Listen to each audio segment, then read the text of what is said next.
На что тратятся деньги Алроса? Главы двух алмазных провинций, Вилюйска и Верхневилюйска, отчитались по полученным дивидендам от алмазодобывающей компании. Напомним, еще в 90-х годах прошлого столетия 8 районов республики получили по 1% акций Алросы. Однако, как признаются главы районов, только 5 лет назад дивиденды стали приносить существенный доход в бюджет. Связано это было с распространенной тогда практикой сокращения республиканских дотаций на сумму алмазных дивидендов.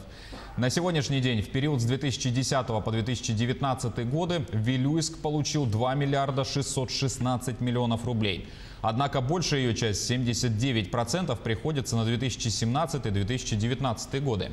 За этот период глава района успел многое построить. 2 школы, 5 детских садов, 342 миллиона также было потрачено на строительство Дворца культуры, а 70 миллионов на строительство благоустроенного жилья для молодых семей и ветеранов тыла. На сегодня, насколько я знаю, это единственный район в республике Саха-Якутия, который строит и бесплатно раздает благоустроенные квартиры ветеранам тыла. Мы построили 16 квартир, и программа она будет продолжена. Мы считаем, что все ветераны тыла, они достойны этого, и все должны получить бесплатное жилье. И мы очень гордимся, что являемся акционерами этой компании. И благодарны и руководству, и всем работникам компании за ту помощь, которую они нам сегодня оказывают.